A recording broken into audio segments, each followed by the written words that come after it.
Okay, we're going to talk about the digestive system now. So first off, the digestive system has really four basic steps, right? The first thing you do is you put food in your mouth. That's called ingestion. You ingest it. The next thing that happens is the food physically and then chemically gets broken down from polymers into monomers. That's called digestion. So digesting food is breaking it up into units that can then be absorbed. The third process is actually the absorption, where it goes from our digestive tract, which is technically outside of our body, into our blood. It is absorbed into our blood, and then it can be delivered to all of our cells and used for energy and build muscles and things. And then the last thing is all of the nutrients that can't be absorbed, or the fiber and the contents that are not taken into our body, must be eliminated, and that's called elimination, right? That's a bowel movement, as I'm sure well familiar with. Okay, so first off, this process of ingestion starts in the mouth, and your mouth, what does it do? Well, it first physically starts breaking up food, physically breaking it up so that digestion can go faster, increasing the surface area and breaking it up. The first digestive step begins in your mouth. This is the process of breaking down starch into glucose.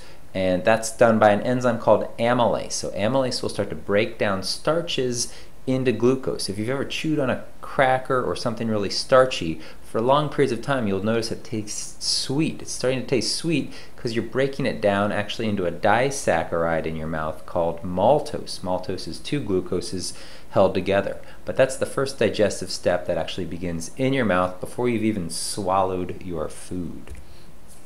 When you do swallow the food, that lump of food that you swallow is called a bolus. That's going to travel into your stomach, get churned around, and then get pushed down and travel all the way through your digestive tract. Okay, when you swallow, there is a reflex that happens so that you don't choke. You don't realize this is happening, but you have a little structure called an epiglottis, which is right here. And that epiglottis, when you swallow, is a flap that flaps down and covers your trachea. Now your trachea delivers air to your lungs, so you need to cover that so food and liquid doesn't go into your lungs and cause you to choke.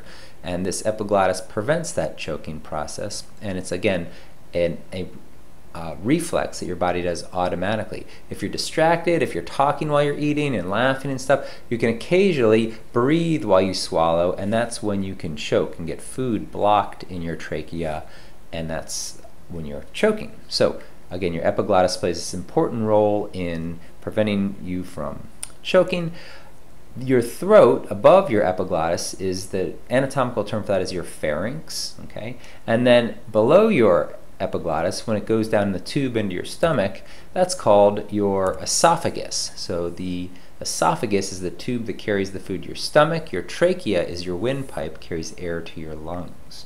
Okay, so once it gets down your esophagus, it's in your stomach, right? Your stomach has two main purposes. It stores food and it digests protein.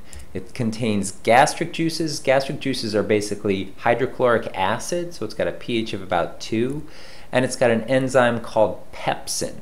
So at this point, the food is being digested, the proteins are breaking down, and it's really getting liquefied. If you've ever vomited, you know that vomit coming up is very liquidy, and it's all these sort of digested compounds, partially digested compounds. So that is called chyme, and the protein is being broken down by pepsin. Pepsin only works in an acidic environment, so it's one of the rare enzymes that really likes acid, and it won't be in its proper configuration unless it's in a very acidic environment, which is why our stomach secretes hydrochloric acid.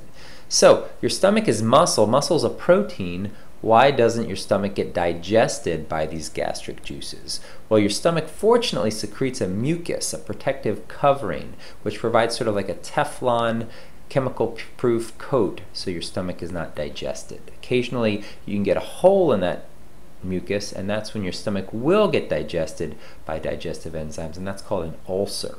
But for the most part, you have protective mucus protecting your muscle cells, your stomach cells, and your muscle.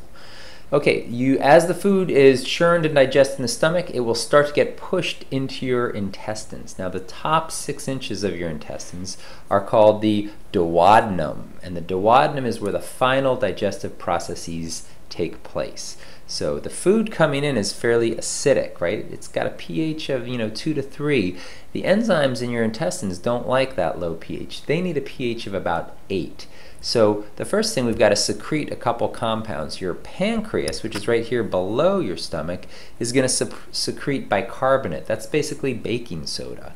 And that's higher pH. That's going to help neutralize the acid chyme from your stomach. And then the other structure in here, your liver produces another compound called bile. Bile is also alkaline. It's sort of a soapy substance. It's produced by your liver, and then it gets stored in your gallbladder, and then as food gets pushed in, the gallbladder secretes bile. The bile helps to emulsify and dissolve fats, because in your intestines or in your duodenum is where fat digestion is going to occur.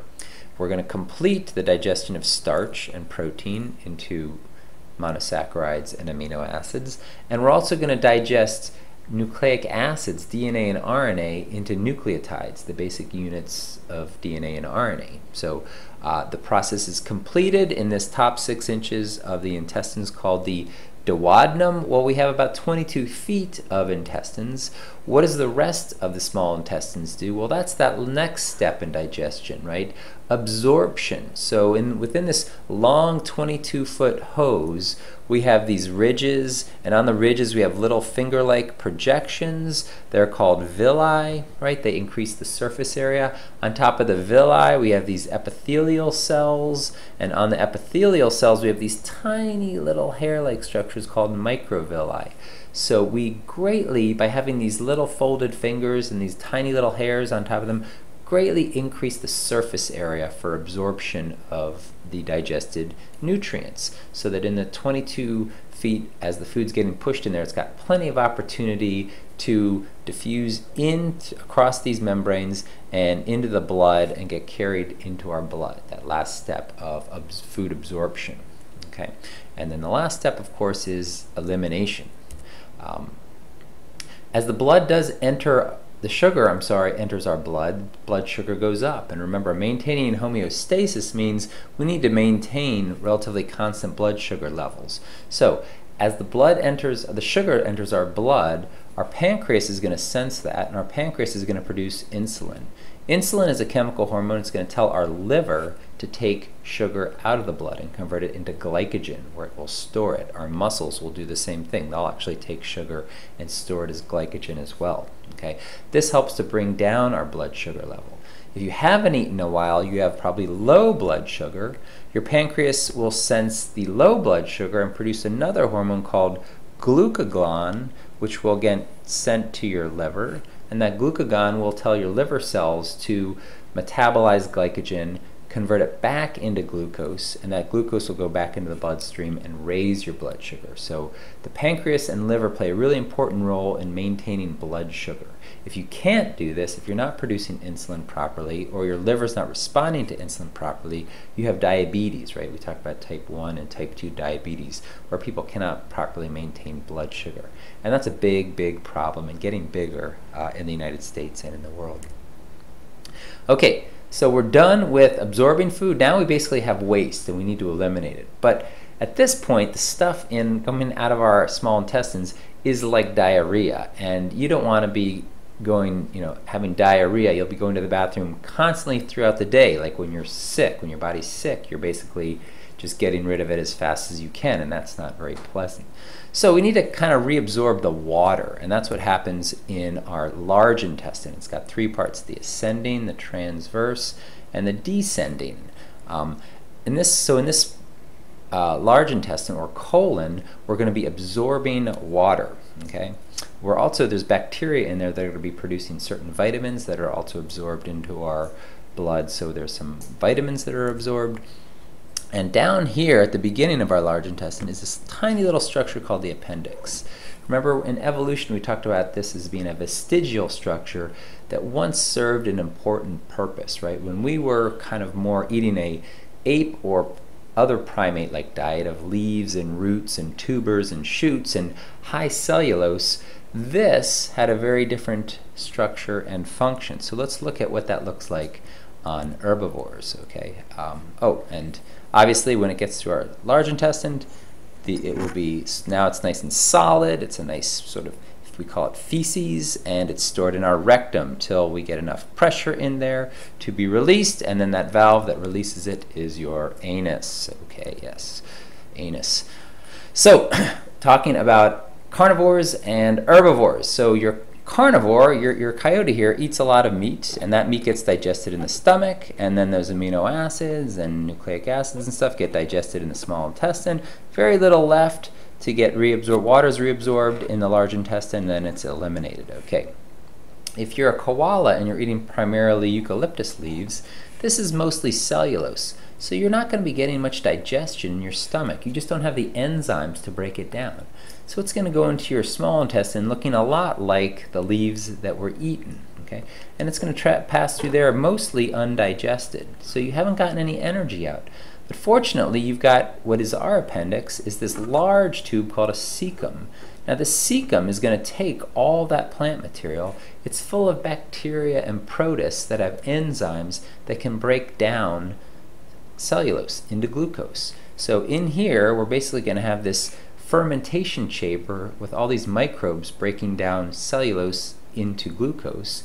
Then it gets pushed back out. And notice the herbivores have a longer large intestine, so they have much more room for absorption of those sugars. So by the time it comes out, they've been able to break down cellulose into sugars with the help of these microbes in this enlarged cecum, which for us, since we don't eat a lot of cellulose and leaf material, is just shriveled up into our appendix. Okay, so the best example of a really highly evolved herbivore digestive tract is the cow, right? The cow front loads it. Instead of putting it behind the stomach, it's got these 4 chambers in its stomach, 1, 2, 3, 4, where it's basically takes that food and it's got all these microbes in its stomach that break down and digest the cellulose. Then it regurgitates that food and it chews it further and breaks down again the partially digested cellulose, where it goes into a second stomach where it gets further digested by microbes.